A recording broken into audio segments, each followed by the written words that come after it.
Si une fleur met plus de temps qu'une autre à éclore, on ne l'arrache pas, on continue de l'arroser. Pourquoi alors pressons-nous nos enfants à grandir et à apprendre tous au même rythme? L'éducation n'est pas une science exacte. Et aujourd'hui, je vais vous expliquer pourquoi. Alors, on a tendance à croire qu'il existe des méthodes parfaites, des calendriers idéaux pour éduquer les enfants. Des âges précis pour marcher, parler, lire, écrire, être autonome, réussir, etc. Et on compare cet enfant à l'autre, etc. Et si l'enfant n'y arrive pas, on s'inquiète, on se compare, on le compare.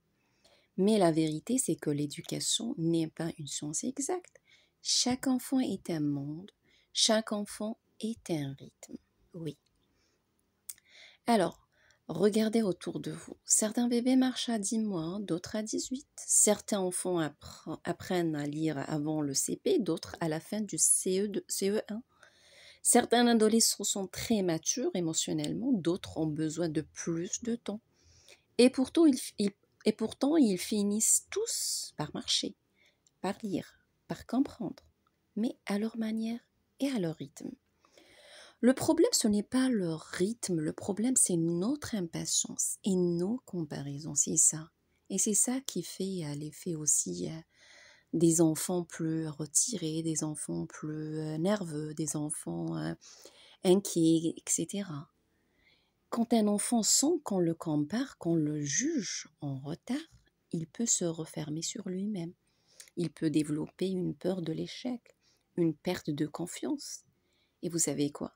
Cette peur peut ralentir encore plus son apprentissage. Eh oui, oui, remarquez ça. Donc des fois, c'est juste lorsque vous expliquez à un enfant une leçon, juste si on change le temps avec lui, on devient plus sévère, plus nerveux, ça le bloque, ça va le bloquer. Et, on ne va pas pouvoir lui faire passer le message. Parce qu'un enfant apprend avec le cœur autant qu'avec le cerveau. C'est ça en fait les enfants. Un enfant qu'on presse pousse moins bien. Un enfant qu'on encourage s'ouvre et avance. Oui, il s'ouvre et il avance bien parce qu'il est encouragé. Prenons par exemple, certains enfants parlent tôt, d'autres observent longtemps avant de se lancer. Les parents s'inquiètent, les comparent. Pourquoi ton cousin parle déjà alors que toi non, pas encore? Pourquoi ton enfant ne parle pas encore? Mon enfant, il a parlé à tel âge, etc. Puis un jour, cet enfant qu'on croyait en retard se met à parler et on réalise qu'il écoutait, qu'il analysait, qu'il se préparait. Il avait juste son rythme à lui. Donc l'éducation, c'est comme un jardin. Éduquer est comme planter un jardin. On arrose, on protège, on met du soleil. Mais on ne tire pas sur la tige pour qu'elle pousse plus vite. Chaque graine a son propre calendrier. Si on tire dessus, on risque de la briser. Nos enfants, c'est des graines. Certains poussent vite, d'autres lentement. Et chacun son âge conteste, ça va être le déclenchement. Et ce n'est pas la vitesse qui compte, mais pas du tout. C'est qu'ils grandissent solides. C'est ça le but de l'éducation. Et chacun son rythme, chacun son avenir, chacun son parcours. On va s'arrêter de la comparaison. Donc, parmi les clés pour respecter le rythme de chaque enfant, c'est observer plutôt que comparer.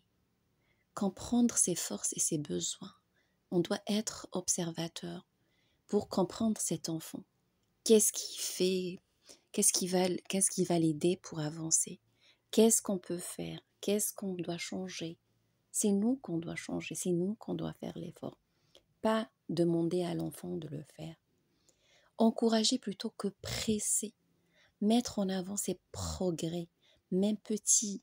Oui, il faut dire, il faut encourager, même quelque chose qui ne se voit même pas. Troisièmement, c'est adapter plutôt qu'imposer. On arrête d'imposer aux enfants tel rythme et tel machin et tel truc. Trouver la méthode qui lui correspond, que ce soit visuel, auditif, pratique. Chaque enfant, comment il est, chaque enfant, comment il y a ceux qui ont le visuel qui est plus sensibles et l'autre qui sont plus manuels, etc. Et puis quatrièmement, croire en lui. Sinon, on ne va pas croire à nos enfants ou à nos élèves. C'est déjà, on les a détruits. On a détruit 50% de leur capacité. On les a condamnés. Un enfant à qui on fait confiance finit toujours par s'épanouir. Pour conclure aujourd'hui notre message, si une fleur met plus de temps à éclorer, elle n'est pas moins belle. Elle aura juste besoin d'un peu plus de pluie, ou de soleil, ou de patience. Nos enfants, c'est ces fleurs. Arrêtons de les comparer, arrêtons de les presser. Notre rôle n'est pas de les faire aller vite. Notre rôle est de les accompagner à devenir les meilleures versions d'eux-mêmes.